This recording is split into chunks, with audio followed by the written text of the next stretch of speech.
Hello, lovely people. Welcome back to the Stay Tuned podcast. We are your hosts, Amber and the laughing. We talked about having an intro, a professional intro, and a professional outro. I did not know that was approved, but congratulations.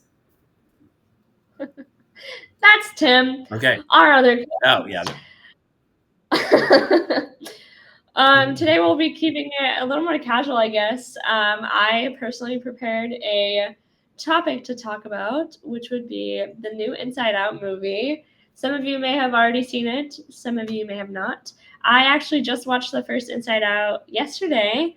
I had not seen it this entire time, and I have to say, it's adorable, as Disney Pixar always does. Have you seen the normal Inside Out?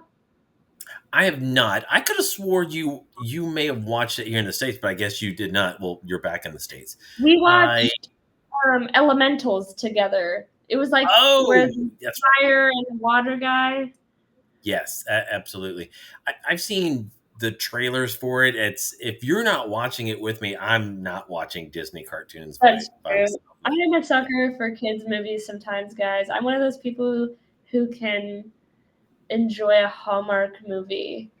So, So what that's did you saying a like lot. best about it? I know the characters are the different emotions, right? Like there's fire or there's anger. That's a red guy. There's a somebody that's bashful, etc. Right? Yes. So without spoiling the movie too much, basically it is all of the emotions and feelings, and the movie is set from the point of view of the emotions, so inside the brain. And so basically there's joy, sadness, disgust, anger, and fear in the first movie. And all these little characters Pause. take turn pressing buttons of what the person gets to feel. Okay, excellent. So pause there. This is gonna blow your mind because you didn't know.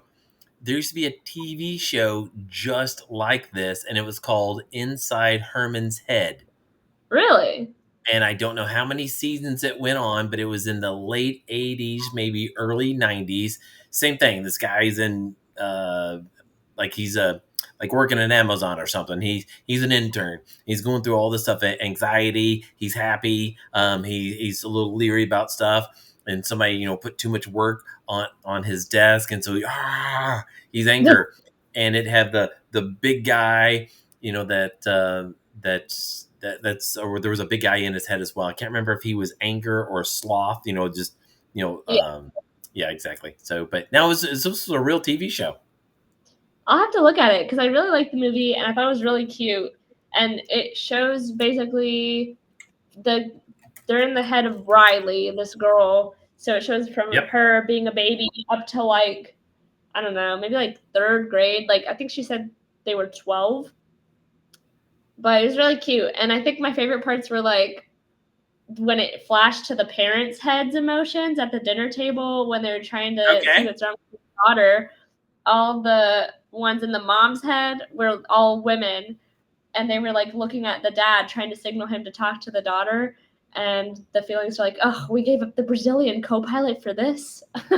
And then when it flashes to the dad's head, all the emotions are watching football, and they're like, oh, go, oh, the wife's signaling, what'd she do, code red, code red. So it's really funny. How And funny I is think, this that we're talking about this? Yeah. What? oh, I was just going to segue into mental health, Not, that it portrays not yet. that. Not yet. Get there.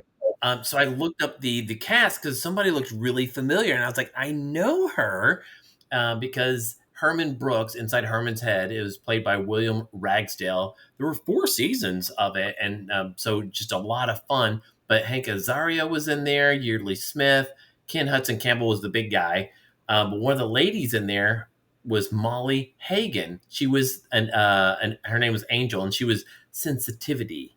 And the big guy was Lust. Now I remember his name was Animal.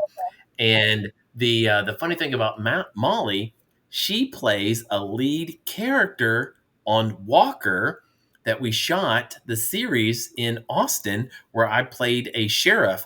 And she has a very specific laugh. She's a wonderful person, but you'll hear, and you're like, that's Molly. Oh, I'm looking at it right now. I've Yeah, never so heard of it. great. I mean, it did really well, but I did not remember it until you started talking about this, and I'm like, inside Herman's head. There it is. That's so Now you'll funny. have to I bet watch it's the show to see based off of it. how many parallels. What? Yeah, I bet that's what it's based off of, but like obviously simplified for children. Mhm. But it's very similar, like animation wise, to the movie Soul, which is another one of my favorite movies. Oh, yeah, that was good. Did you Oh, cry in that one that? I cry at every movie, to be fair. But yeah, Anders saw um Inside Out, and so he finished it with me yesterday, and he looked at me when he knew it was gonna be sad. Now, sure enough, the tears were flowing, and he started laughing at me. He was like, "I knew that was coming, and I knew you were gonna cry." When so when you watched the movie, did you go into full movie theater mode, get popcorn, snacks, and drinks? Yes, I made nacho cheese popcorn, and I had water, but that's about it. I it began with wanting background noise because I don't know. I feel like every day was a moopy day for, or yesterday was such a moopy day for everyone. Like everyone was feeling just blah. So I put on a Well, it was movie. raining here in Got Houston, excited and on. tell everybody where you're currently located. Oh, I am back from my trip overseas. As you see, got some great merch, Brussels. That was such a good trip, and it was nice to go be there. I think the last time we went, I was like 10, maybe 11 years old, but it was cool to see it as an adult, if you will call me that. By the Um, way, he's in in Seattle. Seattle, Washington. That was the answer, but yes. Yeah. Oh, I had to sum up my trip. I Yes, know, absolutely. back in the And U.S. where it always rains, Seattle. See, like London, Seattle, It's London, it's Seattle. actually really nice today. I was expecting gloomy weather when we came back, but it's been pretty nice. It's been sunny. Not that I leave the house a lot since, I'm working, but You it was little nice. pale there, girl. Yeah. The worst is when you're watching a movie and you don't download it or not watching it on a DVD. Most people don't. However, to the Redbox days, if the Yeah, red. internet goes out like in the middle of the movie, you're screwed because you're done. Go get the books out. Go get the board games. I forgot about Redbox. That used to be Yeah. so fun. I remember we would go up to the little box all the time with you, and I feel like they still exist, but they're definitely not thriving anymore. Oh yeah. I Every mean, now and then you'll see stop. They somebody. could be thriving, but I don't think so. You girls had such a great time picking those up because you each got to pick out a movie. They'd have a special deal, Yeah. rent 3 movies for X amount of money. And it was great because when they were at McDonald's and they were really starting to promote them, they had all these online codes that you could go in and press in the code and sign up with your email and get that stuff. And that was pretty cool. And you had your own, you and Peanut had your own movie room that you could go watch TVs, which is kind of cool. I think Redbox probably started to die a little bit with Netflix. I don't think Netflix was as big as a thing until it was, and then Redbox was like, wah, wah, wah. Well, and here's the thing about it. Netflix was here as a market share, and then it dipped because of Redbox. Really? But yeah, and so that's a great segue talking about business as well. And so Netflix never had an end goal of just throwing out DVDs. They knew the technology would leapfrog from watching movies on DVDs at your house to streaming services, but they had to get those eyeballs and they had to put them into a system. So Netflix started DVDs. You would sign up for a $20 a month DVD rentals, Oh and you got yeah. two. And as long as you put one back in the mail, you could order another one. That's the same thing Didn't with they get Amazon. You know ripped what off Amazon? with that? I'm sorry. Didn't they start to get really ripped off with that, and that's why they stopped doing it? No, that never was the an intention of them to stay in the DVD business. They wanted to get the train on the tracks and get them going and get people into that monthly membership so they would Yep. pay on the regular for everything. Very similar to Amazon. So when Jeff Bezos started Amazon out of his garage, he was just selling what? I don't know. Yeah, I should. everybody playing the home game is screaming at their computer right now. Books. In fact, it was 1999. I made my first purchase on Amazon. I bought 3 books that year because Really? Jeff would buy from the people, and he would sell new and used books. Now, the used books came in 2 different forms. One, say you had a book and you thumb eared it or you dog eared it, and you've highlighted and you've scratched notes and stuff in there. That is a really used book. However, say I was on Oprah Winfrey show and I'm going to sell 2 million copies of Bald and Beautiful, and it went out there and it was a flop. We only sold 1 million copies, which is still not bad. Yeah. But now there's 1 million copies at Barnes and Nobles, other bookstores around the United States, and Barnes and Nobles used to be huge. Now they're scaled down. But now they have all of these cases of books they never opened because the other ones didn't fly off the shelves. They didn't have to resupply them. And so they're sitting in the warehouses in the back of Barnes and Noble or in their other warehouses. And they say, Stroud's not selling, and they ship them back and they get store credit for it. They may have to pay a small shipping fee, but they get that credit back. When it goes back to the manufacturer, they have essentially a used book because it's been sent out, even though it's never been read. Jeff was really smart. He started buying up those extras for pennies on the dollar. That's what he would sell. And he got people into a monthly book club and paying that monthly revenue. Kind of like Costco as well. Costco makes billions of dollars each year just off the membership. And that's why they're able to offer hot dogs for and a soda for $1.50. The dollar dog. Dollar dog. Isn't that crazy? So, how much do you think that how much do you think the Costco makes just off the membership?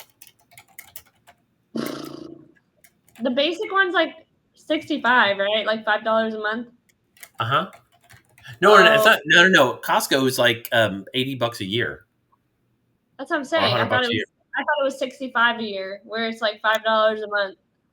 Well, there may be a student rate or a veteran's rate, but they only do that so much. I think Costco's a little bit more. How much is the They probably Costco? make a lot of.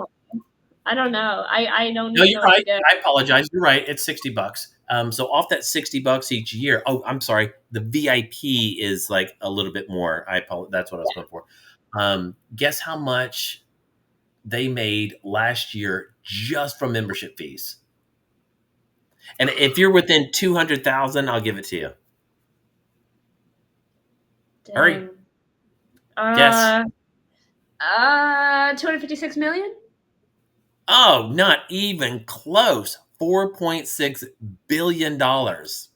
Whoa. That's just before anybody buys anything. That's That's just the membership. crazy. Yeah. And so they're really smart because they buy the land, and then now they sell the gas, which is a loss leader. They usually break even on that. So, but these are the conglomerates. They look for those eyeballs, and they get you paying that monthly membership of doing things. So it's How a much is the great thing. Sam's Club? How much is Sam's Club compared to Costco? Similar, very similar. What's the It's just difference even between the two? Like, why it's do a great people go where? That's a great question. Is that you have a Walmart mentality. It is cheaper things, and it pay a little bit less for a Sam's membership than you will a Costco membership. And it's just the deal that in the large cities, you'll see the Walmart on this side of the highway, on this side, or across the quad. That's where you'll see the Sam's. They never put them back right beside each other. It's just a different mentality. Bulk versus individual. Right. Some things you only need individually a few items, and the other ones you can buy in bulk. But Yeah. even at Costco, you can buy just a gallon of milk. Do what? I love Costco. And it's so fun. You can sample stuff and you can buy clothes just like you're buying groceries, right? It took me so long to set foot into a Costco for the first time because I don't think we ever had a need for it. And then Hmm. I think the first time I went, I don't. It was like the year I moved. It was like last year. Is I think it's the first time I went. Okay, I got my first membership to Sam's first because it was during oh there was something going on. It was one of the hurricanes, but it wasn't. Yeah, it was one of the hurricanes. Oh, it was during Hurricane Harvey. It might have been the freeze. No, I had the Sam's membership during Hurricane Harvey because I did. It was the only store that was open, and I Oh, wanted to buy food for my neighbors, and so I bought like $400 worth of bananas, and I was like, I don't have a membership, but I'll come back, and they said, okay, sure, and then they let me buy all that stuff. Then I came back and I bought it, and then when I moved to 3333 Wesleyan, it was right behind a Costco. That's where I got the membership. Isn't it ooh. crazy though? You have to have a membership to go in there, and they're I all don't Oh, it's so hard to not go in there without a cart because you always find something. I mean, we found pillows, um, the chocolate. Oh, the chocolate is so good. They have the best snacks. Sometimes those s'mores things. those are great.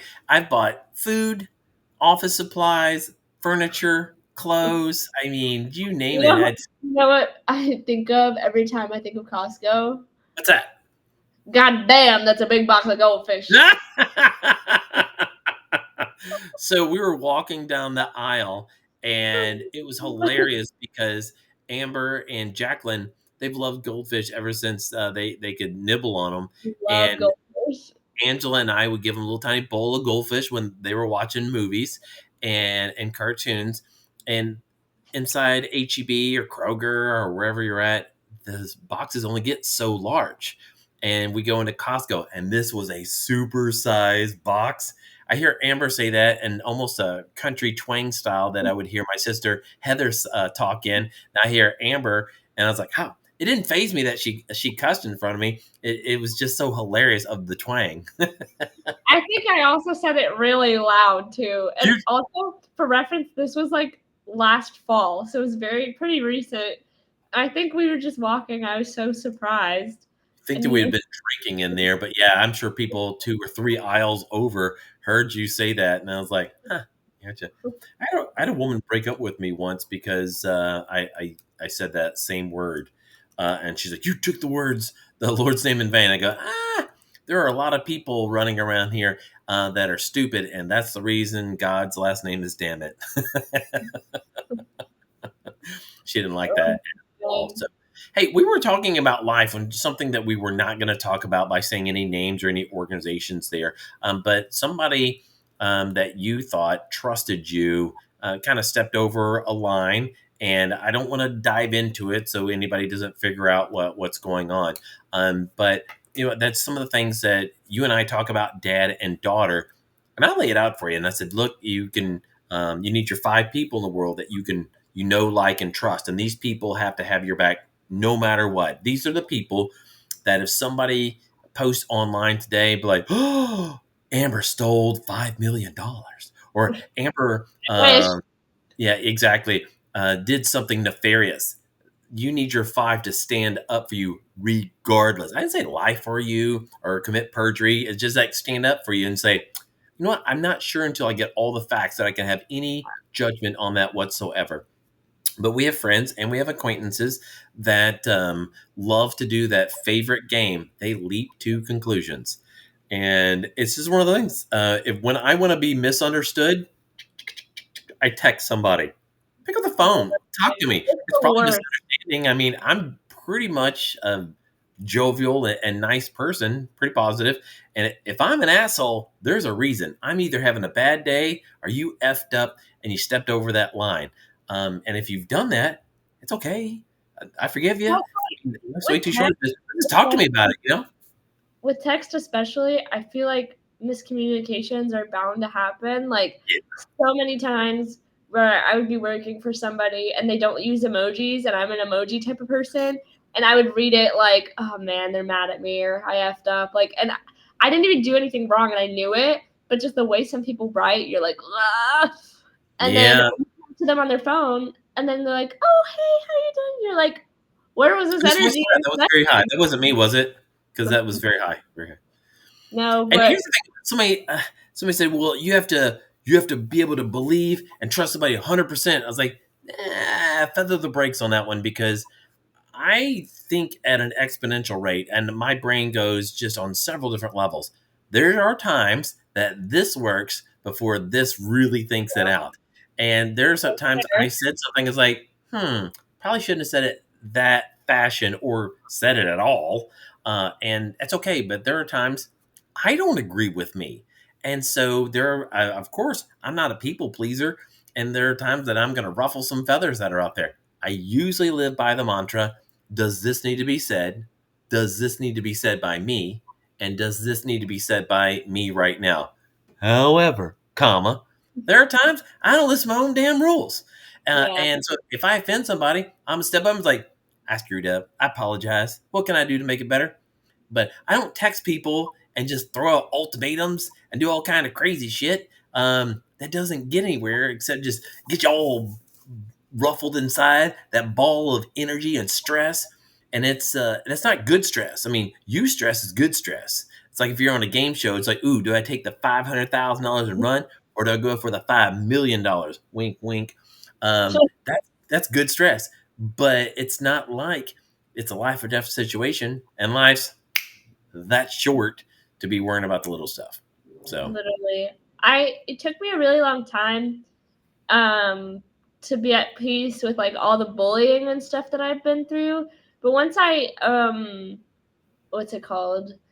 Got to that mindset point of, I wouldn't call it not caring, but there's nothing you can change about the stuff that's happened to you. You can only change how you react to it yourself and how much you let it phase you. right. So by choosing to not let that energy into my life and let it weigh on me, if you will, I'm happy and lead a positive life. And so I go through that with many other things that if it makes me upset, there used to be like, there's a saying, I think it's like, if you can't change it in, or I forget what the saying, it's something like, if you can't change it within like 5 years or something, don't let it bother you. I forget, but Yeah, you need to work on that. But I understand what you're saying. But this is another great segue because early on, I and your mother were encouraging you to be very creative in the digital world and safely box, where we didn't want you going all the way over here and doing something that went outside your values and your morals. No, you were working with, was it Video Star? yeah. And if you would have stayed on that platform and not let the Ugh, bullies get to you, I you would know. you would be one of the multimillionaire TikTokers, I because you had quite the know. following on Video Star, right? Yeah. And like, I gotta take credit where it's due, and not to sound cocky, people, but he's right. So many of my friends who stuck with it are at like multi-million followers accounts, and it just sucks. Like, it's great for them, but when I look back at it, it sucks that I let it get to me. But in the end, I'm not mad about it, I guess, because like it is pretty cringy, but like I can laugh about it today. And I'm glad I'm one of the people who didn't delete all their videos. I just privated them on YouTube so I can still go back every now and then and laugh about it. And who knows, maybe on our Stay Tuned anniversary, I'll upload one to our account. It's But funny 'cause now you're the one who's actually learning new dances and posting things and making sure that we're relevant and that we're connecting with the younger audiences because let's face it, I'm what one generation prohibits and the next one permits, the next one promotes. And so, like Bob Gephardt, he's a great friend, and so is Jay Kopic, but there are those ages that they're not really doing the digital stuff that you and I are doing. I'm more engaging, but still limited to the technology that comes out on a weekly basis. And so, and you're tied into that, which is great. And so, you know what's cool and hip. And I don't because I'm using words like cool and hip. you said Bob and Jay. I just had to think of them. Like, I feel like they're the type of guys, and I love you both. You're like great figures in my life if you're watching. But it just made me think of you guys looking at a phone going, what the heck's a TikTok? Exactly, right? But I did want to drill down a little bit on the video star. It wasn't like you just did it from behind a camera and uploaded it on your iPad and your computer. you and I had a special agreement that you pick the top collaborators, and we would go visit them. And so we went to France, Oh went to yeah. Spain, went Well, to. it wasn't my top collaborators. They were actually my internet friends. I So apologize. So, but it was that connection through that made it happen, and that was great. We got to go to different parts of the world and explore and meet people and just have fun. And we wouldn't have met them if you weren't doing the program. yeah, honestly, I am very happy I stumbled upon it, and I still talk to a lot of them, which is crazy. I mean, I started Video Star when I was, I want to say 11, because we didn't get the iPads right away. We got the iPads to those who are against iPad kids. Um, for the main reason was to Skype you, then to FaceTime you, because we are living overseas. And then we also had the agreement that we get to play fun games if we also play educational games and stuff like that. And so I tried to weasel my way around stuff like that and be like, oh, well, I'm learning how to edit, like going that route. And I did. I was learning how to edit videos at like 11 years old. So basically, I would film it. They always gave you like free songs to choose from, and you could film a lip sync. So basically, what TikTok is today. And also, Video Star still exists. So shout out to them. I actually recently talked to them, and I had DM'd them saying, thank you for all the laughs and stuff like that. And they still have the same boss. So that was fun. But it teaches you how to use all these effects. And, we just built our own little community, because if you uploaded a video from the app to YouTube, there was a slight chance that you could get featured, which was the best feeling in the world. And being featured meant that 5 videos every night would be featured on the app around the world. So everybody using VideoStar would get to see the videos, and that's how a lot of us befriended each other, and we had our own little community. And yeah, I took a break on editing my own music videos when I did take them down, but I never gave up the video editing. So that is something I am very passionate about and still use to this day. So as But you you can see transitioned by all into it. this decoration in the podcast, the video editing still lives on. Right. It was a great time, and I'm proud of you for doing that and for what you're doing right now with the charity of making sure that we look at, because it's zeros and ones on the back end, but to someone like me, it is like carrying a 50-pound rucksack. I can do it, but it's going to slow me down because it's going to take. There's a learning curve, and Oh I have yeah. to get stuff done. And my value with the organization is going to make the connections, like at the VA or the different charities that we work with in the greater Houston area and around the world, because we've got some great partners. And just letting you know, we've got about a minute and a half before we have to wrap up. Nice. Yeah, I agree. And yeah, I feel like you're the more well-spoken half of our duo, through experience and stuff like that. I feel like I'm not too shabby, but I'm definitely way better on the back end editing and making sure everything looks good and stuff like that. So if Well, you can make we'll work on a that. good. Have you do some of the interviews? That's like when Cassie and Patrick and I went to interview a World War II veteran this past week. She's 96 or 97. She's amazing. But Cassie had already met with her and got the stories. But for some reason, she was a little trepidatious about doing the interview. So I did the interview. I wasn't getting the same stories. But the only problem is we couldn't do any editing. Once we send this to the Library of Congress, they Yeah, wanted at least 30 minutes of unedited footage. And I told Cassie, I said, look, when you make a connection with somebody, we need to make sure that you're doing the interview because you're amazing. And she's like, well, I don't know how to public speak. You don't have to. Just talk to people. So, and that's a big part of it, helping others find their voices. That's all I got today. I'm glad that we had this time to connect today, Amber. And for those watching, appreciate you and hope that you go follow us on socials. yeah, make sure you check out those crazy dances I learned today, as well as our appearance on the Kelly Williams TV show. Oh my God, what a great time. Love Kelly, and I'm super surprised that she found enough footage to splice together because we were laughing nonstop for about an hour. Good stuff. I will link it down below for those of you watching on YouTube. And other than that, stay tuned.